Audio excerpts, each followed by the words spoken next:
Boesmansgat, also known as Bushman's Hole, a deep freshwater sinkhole in the northern Cape of South Africa. Its circular entrance drops through dolomitic limestone into shadow. A still surface pool leads into a vast vertical cave system. The site sits near 1,550 meters above sea level, high altitude for diving. That altitude complicates decompression planning and gas strategy. It is among the world's deepest known freshwater sinkholes. Beyond a tight restriction, the shaft opens into a massive chamber. Dives here demand exacting training and strict procedures. Errors at depth can be unforgiving. Darkness, depth, and cold amplify even minor problems. In 1994, a tragedy here set the stage for what followed. Dion Dreyer, a young South African diver, was lost during a dive. Despite searches, his body could not be recovered at the time. A decade later, Australian cave diver David Shaw took interest. In October 2004, Shaw descended to about 270 meters, around 886 feet. On that record dive, he located Dreyer's body near the bottom. He surfaced with a plan for a careful recovery operation. The mission would require specialized equipment and staged gases, and it had to account for high-altitude decompression obligations. Veteran diver Don Shirley led on-site support and logistics. A formal recovery was scheduled for January 2005. Roles, guidelines, lighting, and contingencies were clearly defined. Every buckle, every regulator, every checklist mattered. At this depth and altitude, margins are razor-thin. This is the documented context for what unfolded at Boesmansgat. The plan is exacting, rehearsed to the second. They will drop on closed-circuit rebreathers toward the main shaft. Riding the shot line, they clip to the permanent guideline deep into the system. Dave dives a modified Mk15.5 rebreather on helium-based trimix. Bailout cylinders are staged along the route. Working time at depth is minutes. Total runtime will stretch for hours. High altitude and extreme depth dictate a long, unforgiving decompression schedule. Helium trimix cuts narcosis and gas density for safer work at depth. Redundant electronics and manual controls back up the loop. And iron discipline, breathing, buoyancy, and task load never wavers. Every tool is staged with intent. Reels, markers, bailout regs, nothing spare. Their lives depend on scrubber efficiency, oxygen supply and bailout gas, and on lights that must not fail in the dark. Above all, the thin guideline, touchstone and lifeline will lead them home. It is their only connection to the world of light and air. One by one, they slip beneath the surface, Dave the recovery diver, Don coordinating support and decompression. Topsides and at shallow stops, the support crew tracks times, gases, and the ascent plan. Below, a profound quiet takes hold. Only mission time and depth matter now. The soundscape is spare. Soft valve clicks, faint loop murmurs, measured breaths. Solenoid ticks and rare bubbles mark a controlled CCR descent. Below them, the cave floor falls away toward a ledge near 270 meters. Dave flashes an OK. His beam finds the line, his hand never leaving it. Cold bites through the suit, sharpening focus as workload rises with depth. It's a cold that sharpens the senses and slows the breath. He is ready, tasks primed, timings tight. He is focused. CO2 risk, work of breathing, and gas windows in mind. Ahead lies the threshold, minutes to work at depth, and a long, high-altitude decompression to pay. The descent at Boesmansgat begins in a vast shaft of limestone, a world of cold, dense water and darkness that deepens with every foot. Names don't matter here, only depth, discipline, and the plan. The chamber is enormous, carved over geologic time, but at these depths, the water is very dark and cold.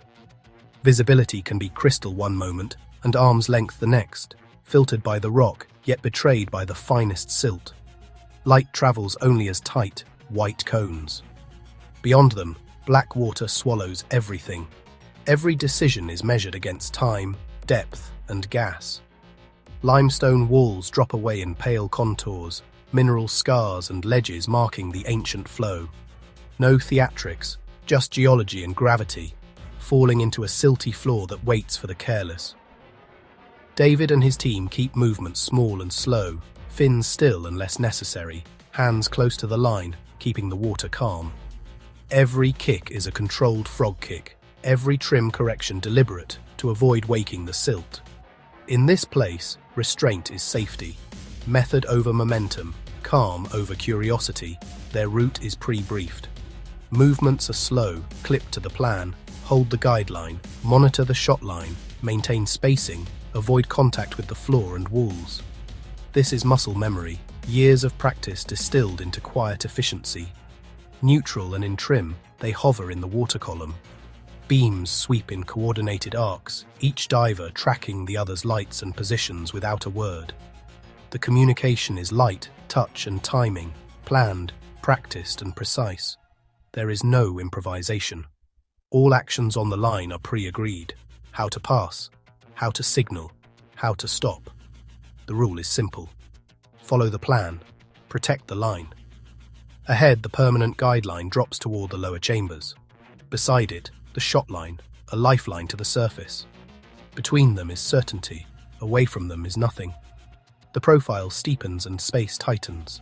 They clip, check, and proceed along the established lines toward the bottom zone, where the silt is thickest and time windows narrow. Every meter deeper increases the cost of a mistake. At a threshold, David pauses, gauges, timers, set points, confirming runtime and gas. He is calm. He is on plan. Depth increasing. Pressures stable. Gas mixes verified. The window for work at the bottom will be short, and they all know it.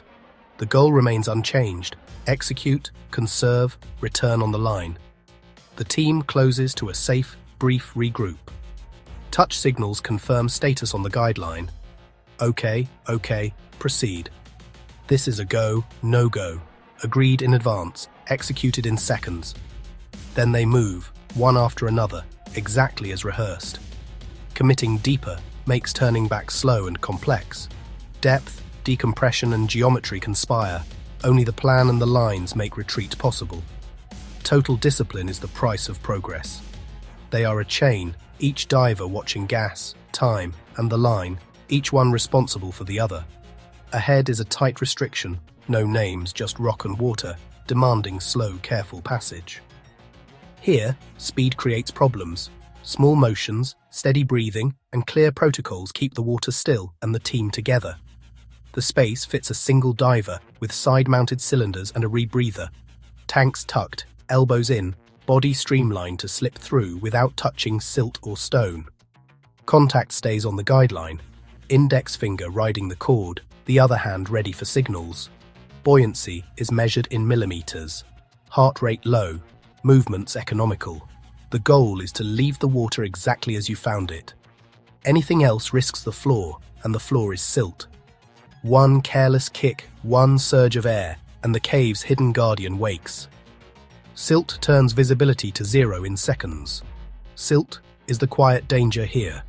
A fine, flour-like powder that coats every surface near the bottom of Boesmansgat. Disturb it, and clear water becomes an opaque cloud. In a silt-out, light is useless, and only the line remains. This is why they brief touch and line protocols before the dive. How to find, hold, and follow the guideline when sight is gone. David checks his team. OKs exchanged by light and by touch. The spacing is right, the plan is intact. They continue. No words needed. The line speaks for them. He turns toward the deeper drop, beam pinned to the guideline and shot line. With a deliberate signal, he leads the way. The team follows, one at a time, exactly on the cord. He trims a breath, sinks a fraction, and advances hand over hand on the line. No fin wash, no surge, just inches gained in silence. The walls press close, the psychological weight rising with the physical pressure. He keeps his world small, hands, line, gauges, nothing else. Focus narrows to the task and the ticking clock. The guideline is texture under his glove, a thin certainty in a vast dark. It is the map, the compass, the way home. David reaches the target zone near 270 meters, close to where he had previously seen Dion Dreyer. The working window is razor thin. Every motion is calm and methodical to keep the silt asleep. The guideline and shot line remain his lifelines back to light and air. The point of no return is behind him. From here, discipline is everything. Beyond the squeeze, David's light settles on a still form. He confirms Dreyer's remains, pauses, and begins the recovery exactly as planned. He unrolls the body bag, clips the toe point, and starts methodically securing what he can reach. Every motion is slow, deliberate, minimizing disturbance, maximizing control. Task loading rises. Primary guideline, exploration reel, recovery line, and the bag must all be managed at once. Line discipline becomes the dive. As he tensions the bag, it lifts, twists, and settles. A loop brushes hardware on his harness. Tiny puffs of silt bloom around his hands, veiling the scene. Visibility narrows to a tunnel of light. He repositions, checks clips by touch, and continues the wrap, steady, careful, precise. The work is hard. At this depth, on a rebreather, elevated exertion drives carbon dioxide up, hypercapnia risk that blunts clarity and control. He tries to clear the snag without cutting, finger-walking the bundle, tracing each strand, protecting the body and the plan. The bag shifts again. Line cinches. In the shuffle, his contact with the main guideline slips. He is now bound to the bag and the recovery line. He pauses to reset, checks time, checks breathing loop, forces the pace down. Even so, the work of breathing down here is unforgiving. He resumes, but the recovery line and bag collar have wrapped around an arm and a valve. Untying costs time. Every second matters at this depth. Silt thickens. His light halos back off the cloud. He works by touch, pinch, slide, backtrack, patient, methodical, aware of the clock. Entanglement tightens at his wrist. The bag stirs with small currents, tugging the bundle of lines in unpredictable pulses. He weighs the knife against the plan, cut lines and risk losing the body or keep working the snags. He chooses the slower path, still trying to preserve the recovery. Effort spikes, CO2 climbs. Breathing feels heavier. The mind narrows. Decision-making degrades in small, dangerous steps. He sweeps for the guideline, no contact. He tries again, nothing. The local cloud has swallowed the reference of the world. Tiny grains keep lofting off the floor and the bag. Each brush of a glove blooms another curtain, turning near into far. This isn't a single failure. It's the stack, extreme depth, entanglement, silt, and the work of breathing under task load, each one sharpening the edge. He keeps working the bundle, but the window is closing. Decompression obligations mount. Time, once elastic, becomes hard and short. The cloud thickens to near-zero visibility. His light becomes a pale disk. He is now trapped by line and bag, still trying to free himself. He works by touch to the last, glove on cord, cord to clip, clip to snag, circling the same problem in a world made small. The bag moves again. The lines answer back. Each motion steals a second he cannot afford. Silt blooms into blackness. The guideline remains unfound. The world contracts to the noise of breathing and the weight of line. In moments, everything is obscured. He is still with the body, still entangled, and his margin is gone. His light scatters and dies in the cloud. There is no path by sight, only touch, and touch yields only knots. Just feet away, teammates exist and then don't, erased by the silt, separated by darkness and time. The guideline, his lifeline, does not return to his hand. The bag and line hold him. The clock holds the rest. He is alone, working the problem to the end. Depth presses. CO2 weighs on thought. The silt makes a small world smaller. When the time window closes, he has not regained the guideline. Extreme depth, entanglement, and the work of breathing have done their quiet, terrible work. In the ink-black silt out, Don Shirley and Rick De La Rosa stayed on the guideline. Training overrode panic. Find the line. Stay on the line. Communicate by touch. The exit began. Slow, deliberate, hand over hand. Their world shrank to the width of braided nylon and breath. Tactile signals replaced sight, squeeze for okay, a tug for hold. The line was certainty in a storm of liquid earth. Don led, Rick followed, maintaining constant contact.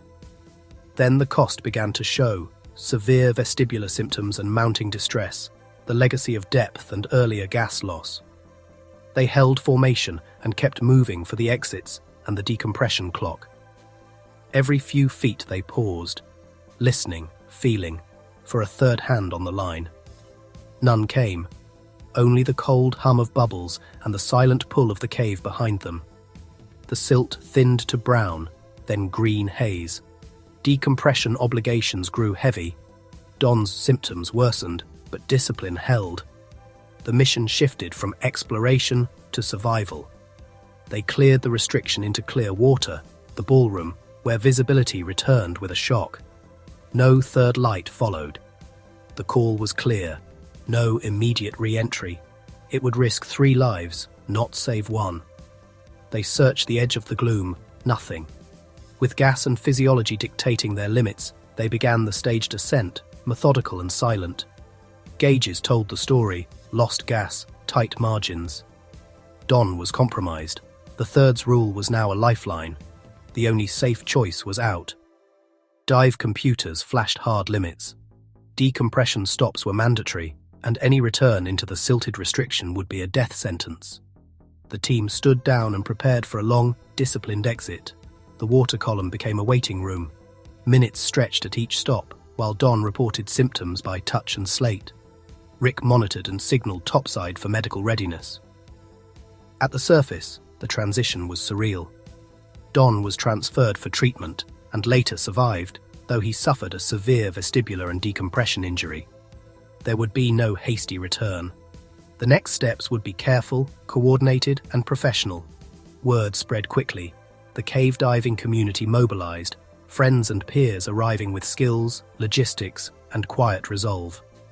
Emergency services were notified, but within this discipline, the first responders are often the divers themselves, coordinating with authorities, aligning a plan that puts safety first.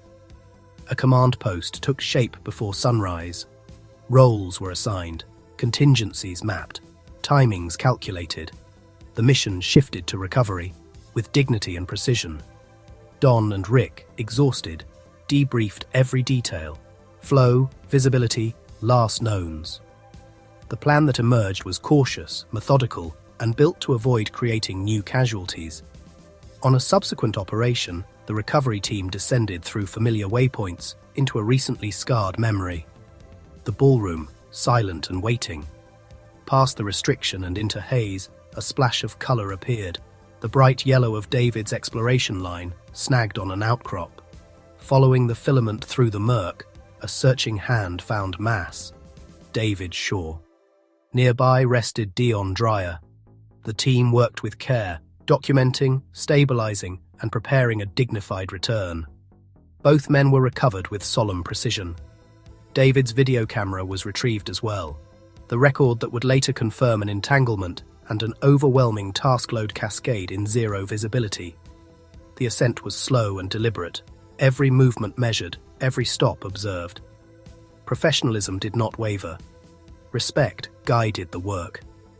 At the surface, the handover was quiet and reverent. Later, the footage confirmed the story the cave had written: entanglement, silt, and impossible workload. What remained was dignity, teamwork, and a community that took care of its own. In the aftermath, the community assembled a precise timeline and root cause analysis: facts over blame, lessons over opinion. It began with a regulator free flow that drove an instantaneous silt out and separation. At extreme depth on CCR, risks compound. Elevated work of breathing, CO2 retention, and heavy task loading can erode capacity fast. A secondary rebreather fault completed the cascade. Analysis aligned with the recovery team. David Shaw did not panic and did not err in judgment. Multiple low-probability failures converged under unforgiving conditions. The incident became formal curriculum, case studies, drills, and updated standards focused on mitigating stacked failures. Training shifted to managing multiple simultaneous problems: gas, buoyancy, navigation, and communications under stress, in sequence and in parallel. Line discipline is non-negotiable: entanglement management, continuous contact, clean tie-offs, and limiting tasks at the deep work site to what is essential. Planning for altitude caves is critical. Decompression at elevation significantly extends obligations and shapes gas, thermal, and surface support plans. CCR at depth demands conservative set points, verified scrubber duration, clear bailout strategy, and strict task limits to preserve awareness. Redundancy matters: independent lights, gas and navigation, practiced hand signals, and touch contact. Decisions lean conservative, with predefined abort criteria. The community doubled down on mentorship, line drills, equipment checks, and scenario practice, repeatable processes that hold when visibility and time vanish. David Shaw's legacy lives in safer protocols, in divers he trained, and in the enduring commitment to bring Dion Dreyer's story to rest with dignity. He ventured into the darkness to return a son to his family, and his example anchors how future teams plan, brief, and act. If these lessons help you, share them. For more true accounts and training insights, subscribe and add your perspective below. Stay curious, stay conservative, stay safe,